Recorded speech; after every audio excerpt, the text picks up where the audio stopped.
Halo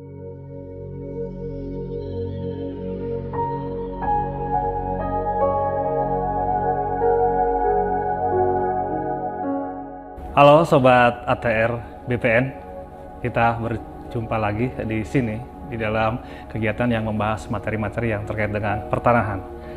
Di sini kita akan membahas tentang hak milik atas satuan rumah susun.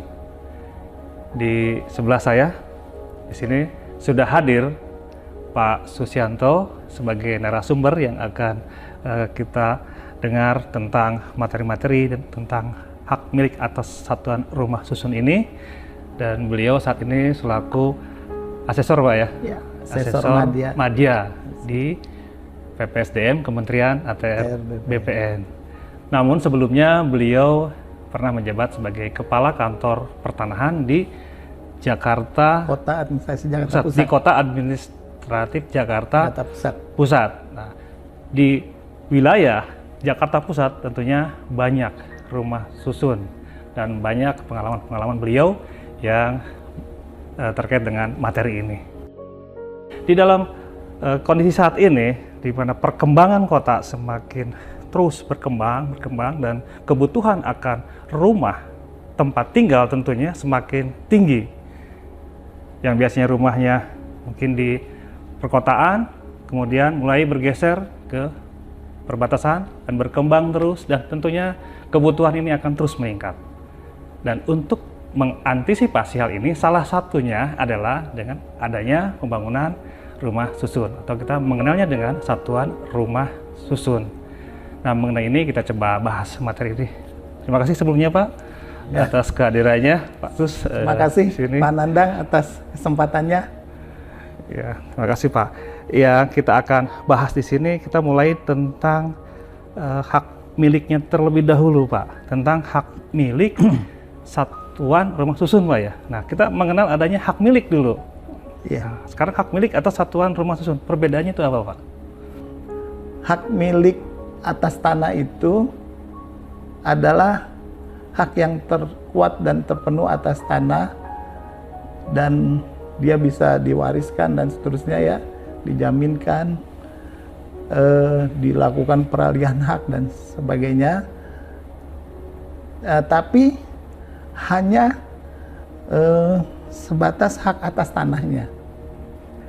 Rumah susun secara pengertian yuridis adalah bangunan gedung bertingkat yang dibangun dalam suatu lingkungan yang terbagi dalam bagian-bagian yang distrukturkan secara fungsional, baik dalam arah horizontal maupun vertikal, dan merupakan satuan-satuan yang masing-masing dapat dimiliki dan digunakan secara terpisah, terutama untuk hunian yang dilengkapi dengan bagian bersama, benda bersama, dan tanah bersama.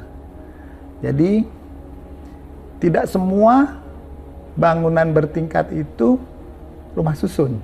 Oh gitu ya Pak. Ya, tapi rumah susun pasti bangunan bertingkat. Ya. Nah, sebagai suatu sistem pembangunan, rumah susun ini agak unik Pak Nandang, karena dia mengandung kepemilikan perseorangan dan kepemilikan bersama. Hak milik atas satuan rumah susun itu, di samping dia memiliki secara perseorangan atas unit-unit satuan rumah susun, dia juga memiliki bagian bersama, benda bersama, dan tanah bersama. Status tanah bersamanya ini bisa hak milik, bisa hak guna bangunan, bisa hak pakai di atas tanah negara, atau di atas tanah hak pengelolaan. Nah, ini tentunya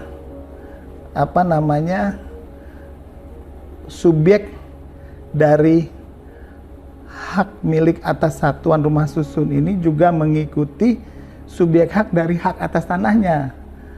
Kalau rumah susun itu dibangun di atas tanah hak milik, maka yang bisa memiliki HM Sarusun di atas yang dibangun di atas tanah hak milik itu adalah subjek hak milik.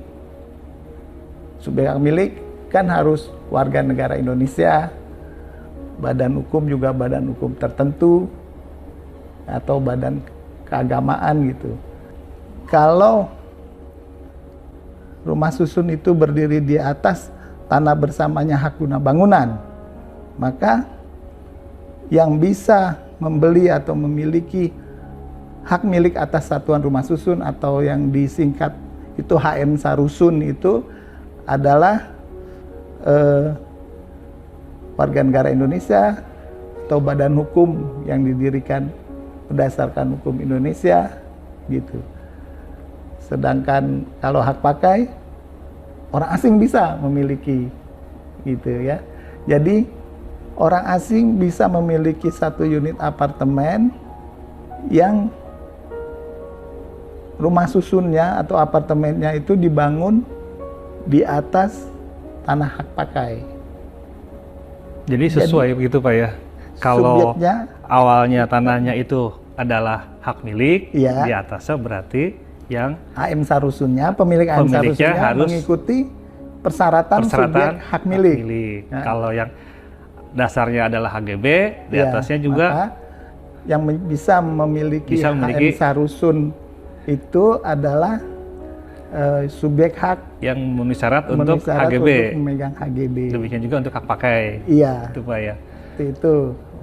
Nah ini yang kadang-kadang masyarakat tuh kurang memahami gitu, seolah-olah hak milik itu hak milik atas satuan rumah susun itu sama dengan hak milik gitu.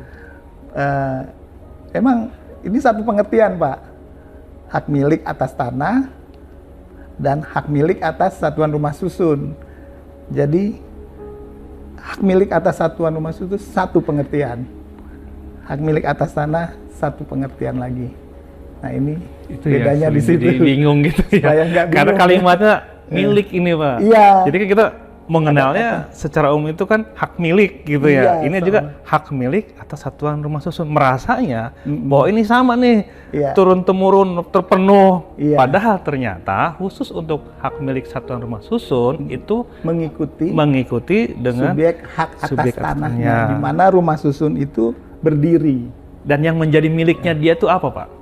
Yang menjadi miliknya yang menjadi pemilik dari hak milik satuan rumah susun ini apa Pak? Itu meliputi satu unit apartemen yang didiami, satu unit ruangannya jadi ruang itu ya. Kalau dia beli 7 kali 3 21 meter atau 36 meter berarti yang itu unit itu unitnya itu milik perseorangannya. Tapi dia juga memiliki bagian bersama, benda bersama, sama tanah bersama. Apartemen ini berdiri di atas HGB misalkan. Nah, ketika ada seseorang beli, dia mendapatkan sertifikat hak milik atas satuan rumah susun. Tetapi kalau untuk hak atas tanahnya sebetulnya di HGB. Iya. HGB ya. HGB. Nah, kemudian miliknya adalah miliknya unitnya itu. Unitnya itu dan tadi pemilikan bersama. Ruang itu dan di luar itu ada hak bersama. Ada dua ya Pak ya, hak individu dan hak bersama, makanya gitu. Hak milik perseorangan hak tadi. Perseorangan. Nah, dia jadi unitnya ada ruang yang dia beli itu. Iya, ruang plus mungkin bangunan yang ada di situ. Di luar dari itu ada hak bersama. Ada yang meliputi bagian bersama, benda bersama, tanah bersama. Nah, orang suka nanya itu apa bedanya bagian bersama dengan itu benda bersama? Nah, itu bedanya Pak. Nah, kalau bagian bersama itu dia menyatu dengan struktur bangunan. Benda bersama bagian menyatu. Bersama. Bagian ya. Nah, bagian bersama ini menyatu dengan struktur bangunan. Contohnya lift. Lift ya. Nah, nempel berarti nyambung ya. Ya. Terus lobby ya. Terus ruang tangga gitu ya. Itu contoh-contoh dari bagian bersama. Itu bagian bersama. Oh iya, koridor. Berarti di dalam bangunan itu bertingkat itu. Iya. Tapi dimanfaatkan secara bersama. Itu. Kalau lift kan dimanfaatkan secara bersama. koridor juga bersama, tangga juga kan. Itu yang disebut bagian. Nah, dia menempel, menyatu dengan bangunan, struktur bangunan rumah kalau susun. apartemen tinggi segini, ya yang ada di bangunan-bangunan ini, iya, berarti Pak ya, yang digunakan bersama itu adalah kita kelompokkan ke dalam bagian bersama. Termasuk lorong. Iya, kan lorong, di depan koridor namanya. Iya. Lorong saya itu. Kan ada pintu pasti ada tengah-tengah itu lorong, koridor ya. Koridor. Nah, itu adalah bagian bersama. Nah, kalau benda bersama apa, Pak? Kalau benda bersama, dia biasanya berada di atas tanah bersama. Di atas tanah bersama. Contohnya ada fasilitas lapangan tenis. Berarti kita ini dulu, tanah bersama dulu, Pak. Tanah bersama itu apa, Pak? Tanah bersama itu adalah tanah tempat berdirinya rumah susun. Lingkungan rumah susun. Kalau tanahnya ada 1 hektar misalnya, ada gedungnya berdiri di atas tanah 1000 meter. Berarti tanah umpamanya tanahnya 1 hektar. Tanah 1 hektar nih. Iya. Gedungnya 1000 meter misalnya. Gedungnya kan tower-tower gitu, bisa lebih dari 1 tower gitu, bisa jadi ya. Bisa lebih dari 1 tower. Nah, lingkungan rumah susun tadi itu adalah tanah bersama. Gitu. Tanah yang 1 hektar itu? Iya, yang 1 hektar itu. Bersama dari semua tower ini? Iya. Ada 4 tower, berarti 4 tower ini dalamnya berada dalam satu lingkungan tanah bersama. Itu disebut tanah bersama. Iya. Baik lagi, nah, di atas tanah bersama itu biasanya ada fasilitas-fasilitas kan? Seperti tadi saya sebut, ada lapangan tenis. Ada lapangan tenis, ya betul. Atau ada tempat bermain anak. Kolam renang juga. Atau kolam renang. Iya, betul. Ya, itu kan. Nah, itu kita sebut sebagai benda bersama. Itu benda bersama. Ya. Nah, benda bersama ini juga kan menjadi milik bersama. Gitu kan? Menjadi milik bersama. Milik dalam arti bukan penguasaan berarti ya. Iya, dikuasai secara bersama-sama, dinikmati secara bersama-sama. Iya, dinikmati secara bersama-sama. Nah, itulah kalau kita membeli 1 unit apartemen, sebetulnya kita juga membeli yang bersama tadi. Nah, itu mungkin Pak yang perlu kita bantu jelaskan kepada sobat ATR BPN ini. Ini memang membawa konsekuensi juga. Iya. Di samping itu sebagai hak kita, kita juga punya kewajiban untuk mengelola benda bersama, bagian bersama maupun tanah bersama. Nah, ini mengelola ini menjadi kewajiban dari para pemilik HM Sarusun. Para pemilik. Kalau pemiliknya ada 1000 orang, 1000 orang itu bertanggung jawab terhadap pengelolaan dari benda bersama maupun bagian bersama. Contohnya lift yang dipakai lah, Pak ya. Yeah. Lift yang dipakai itu kan untuk bersama itu. Umpamanya lift itu mengalami kerusakan atau harus diservis secara berkala, maka beban dari biaya yang keluar dari perbaikan maupun servis lift tadi itu menjadi beban dari seluruh pemilik HM Sarusun. Beban dari semuanya, Pak? Iya. Dari 1000 orang itu? Iya. Nah, itu beban besarnya berapa ditentukan oleh nilai perbandingan proporsionalnya. Nilai proporsional ya. Kan ada NPP. Jadi kalau kita nanti dapat sertifikat HM Sarusun, di dalam buku tanah HM Sarusun itu tercantum itu NPP-nya, nilai perbandingan proporsional. Di samping kita punya luasan, umpamanya kita beli seluas 36 meter persegi ya. Dengan nilai perbandingan proporsionalnya umpamanya 0,05 berapa gitu.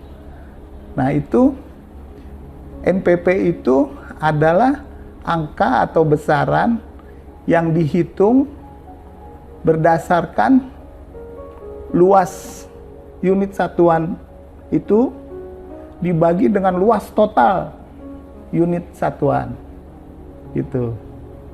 Jadi luas keseluruhan angka keseluruhan itu kalau dijumlah 100% gitu lah, Pak. Jadi kalau 1000 orang ketika ada yang rusak bukan berarti salah satu yang bertanggung jawab, berarti 1000-1000-nya karena masing-masing ada proporsional tadi. Iya. perlu ada pengelola berarti Pak sebetulnya Pak ya? Perlu. Nggak bisa sendiri. Makanya di undang-undang tuh mengharuskan developer nanti yang membangun ya untuk membentuk yang namanya perhimpunan penghuni. Perhimpunan penghuni. Isinya adalah para penghuni yang ada di situ. Para pemilik maupun penghuni satuan rumah susun. Harus orang yang di situ sebagai pengelolanya atau bisa orang lain yang dipercaya untuk mengelola oleh seluruh anggota yang ada di rumah itu? Itu gini Pak, perhimpunan penghuni ini dibentuk lebih dahulu. Dibentuk perhimpunannya. Nanti ada ketua, ada pengurusnya lah. Ya. Ada ketua, ada bendahara, ada sekretaris gitu. Paling tidak itu. Nah ini nanti karena dia mungkin awam dalam mengelola gedung ya, bisa menunjuk itu Pak, pengelola. Oh bisa menunjuk. Badan pengelola. Badan pengelolanya. Untuk mengelola yang tadi, bagian bersama, benda bersama, tanah bersama, agar tetap terjaga fungsinya. Berarti menunjuk ya, karena kan yang sekian orang ini kan sibuk semua nih, berarti yang ditunjuk bisa ini ya dia menunjuk. akan mengelola. Iya. Beda kan Pak kalau di perumahan biasa, di rumah-rumah landed pemukiman, house gitu ya. itu kan ada Pak RT, ada Pak iuran RW, RT ya. ada iuran RT, ada iuran RW. Nah, kalau ini ada yang namanya iuran pengelolaan. Nah, berarti iuran pengelolaan. RT RW tetap ada mungkin ya? RT RW tetap ada secara administrasi pemerintahan ya. Nah, terus untuk pengelolaannya tadi. Nah, kemudian gini Pak, tadi kan kepemilikan atas satuan rumah susun juga tergantung dari hak atas tanah yang berada di atasnya, di bawahnya, gitu Pak ya? Iya. Ya tempat berdirinya maksud saya. Rumah susun. Nah, kalau di sini ada HGB Pak ya, HGB-nya berakhir. Iya. Nah ini saya kan udah punya di atas, udah beli nih. Iya. Saya nggak tahu tadinya misalnya gitu ya. Nah terus gimana nih? Nah, ini adalah tugas dari perhimpunan penghuni tadi untuk mengurus perpanjangan dari HGB yang akan berakhir ini. Nah, tentunya di sana juga ada biaya-biaya yang harus dikeluarkan. Iya. Nah, kewajiban itu ditanggung bersama yang seperti tadi berdasarkan nilai perbandingan proporsional, berdasarkan nilai NPP dari setiap pemilik HM Sarusun. Gitu, Pak. Oh, gini Pak, misal begini Pak ya. HGB itu kan ada jangka waktunya. Contoh misalkan berapa tahun ya? 25 tahun ya Pak ya? Ya, ada yang 30. Misalkan masih 25 tahun ketika seorang membeli. Orang pertama nih. Orang kedua belinya ketika tinggal 20 tahun. Iya. Kemudian ada orang-orang yang terakhir-terakhir ini belinya ternyata tinggal 5 tahun lagi nih si tanahnya ini, HGB-nya ini. Ini gimana Pak? Sama atau gimana nih nanti untuk prosesnya? Kalau proses perpanjangannya sama ya. Jadi satu kesatuan ya? Harus bersama-sama diurus. Bersama-sama, gitu, karena tanah tempat berdirinya kan? Iya, karena tanah tempat berdirinya. Sekarang saya belum beli, udah tenang nih, hak milik ternyata atau ada satuan rumah susun gitu ya. Katanya ini ada perpanjangan. Nah, ini kan perlu disampaikan juga. Itu perlu diantisipasi. Antisipasi ya. Jadi inilah untuk para konsumen rumah susun juga harus memahami ini ya. Aspek hukumnya. Aspek hukumnya, aspek hukum dari kepemilikan ya. Pemilikannya. Bagaimana ini gitu. Hak atas tanahnya nanti atau kewajiban yang harus dipenuhi pada saat dia telah menjadi pemilik dari HM Sarusun itu. Terima kasih. Iya itu Pak Nandang, itu perlu. Ya, Pak, makasih banyak Pak.